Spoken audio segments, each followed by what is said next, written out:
அஸ்ஸலாமு அலைக்கும் மக்களே, எல்லாரும் எப்படி இருக்கீங்க? நல்லா இருக்கீங்கன்னு நினைக்கிறேன். நீங்க கல்ஃப்ல எந்த கண்ட்ரில வேணா இருக்கலாம், எந்த கண்ட்ரில வேணா வேலை பார்க்கலாம்.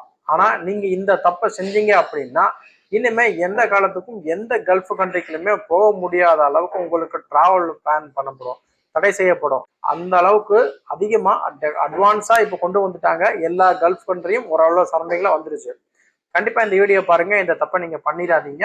வாங்க என்னன்னு ஃபுல் டீட்டெயிலா பார்ப்போம். நீங்க இப்பதான் நம்ம சேனலுக்கு புதுசுனா சேனலை சப்ஸ்கிரைப் பண்ணுங்க. சவுதி அரேபியா சம்பந்தமான சட்டத்திட்டம், வேலை வாய்ப்பு தகவல் நீங்க தெரிஞ்சுக்கலாம். தேர்ட் பார்ட்டி ஆப் மூலம் அதிகப்படியான இன்ஸ்டால்மெண்ட் ஆப்ஷன்லாம் வந்திருக்கு. இப்போ சவுதி அரேபியா தெரியும், தாபி, தமரா இந்த மாதிரி அப்ளிகேஷன்லாம் இருக்கு. இது மூலம் நம்ம வந்து 4 மாச டியூலையோ 6 மாச டியூலையோ பொருட்கள் வாங்க முடியும். இந்த பொருள் வாங்கிட்டு நம்ம டியூ இருக்கையில ஊருக்கு போக முடியும் அப்படின்னு பாத்தீங்கன்னா கண்டிப்பா எல்லா நாளையும் போக முடியும், அதுல தடை இல்லை.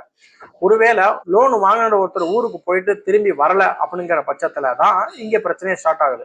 அந்த மாதிரி வராம ஒருத்தர் நாட்டிலே இருந்துட்டாரு அப்படிங்கிற பட்சத்துல இப்ப வேர்ல்டுல இருக்கிற எல்லா பேங்குமே சாமா அப்படிங்கிற பேங்க் அண்டர்ல வந்து சென்ட்ரல் பேங்க் அண்டர்ல வந்தனால இப்ப இவங்க எல்லாமே தேர்டு பார்ட்டி ஏஜென்சி தான் வந்து இப்ப எல்லா பேங்குமே வச்சிருக்காங்க.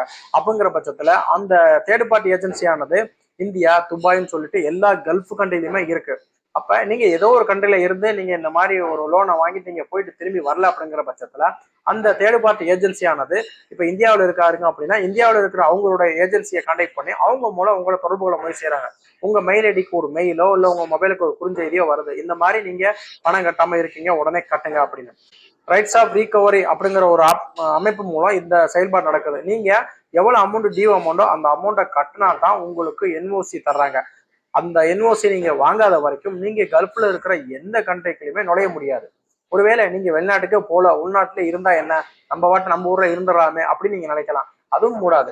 இதுக்கு அவங்க மெயில் அமைச்சதுக்கு நீங்க எந்த ரெஸ்பான்ஸ் பண்ணல அப்படிங்கிற பட்சத்துல லோக்கல் போலீஸ் மூலம் உங்களை அரெஸ்ட் பண்ணி உங்களுக்கு நம்ம லா படி உங்களுக்கு தண்டனையை கொடுக்கறதுக்கான வாய்ப்புகள் அதிகமா இருக்கு. கைது பண்ணி சிறையில் அடைக்கலாம், இல்ல உங்க சொத்துக்களை பறிமுதல் பண்றது மூலம் அந்த கடனை திருப்பி அடைக்கிறதுக்கான ஒரு வாய்ப்புகள்லாம் இருக்கு. அதனால மக்களே, பேங்க்ல லோன் வாங்கிட்டு நம்ம ஊருக்கு போறது, கிரெடிட் கார்டை யூஸ் பண்ணி அதை கோசமா போறது, இந்த மாதிரி தேர்ட் பார்ட்டி ஆப்பான தமரா, காபி இந்த மாதிரி அப்ளிகேஷன்ல ஒரு பொருளை வாங்கிட்டு ஊர்ல போயிட்டு திரும்பி வராம இருக்கிறது, இந்த மாதிரி விஷயங்கள் செஞ்சுட்டு தப்பிச்சிடலாம்னு மட்டும் நினைக்காதீங்க. எங்க இருந்தாலும் நீங்க எந்த மூலையில இருந்தாலும் உங்களை தேடி அதுக்கான குழு வந்து சேரும். உங்களுக்கு தண்டனையும் கிடைக்கிறதுக்கான வாய்ப்புகள் அதிகமா இருக்கு. எனவே மக்களே, இது போல தவறுகளை ஈடுபடாம உங்கள் நீங்களே பாதுகாத்துங்க. மேலும் இது போல சவுதி அரேபியா பத்தி வேற ஒரு தகவலை சந்திப்போம் இன்ஷா அல்லாஹ்.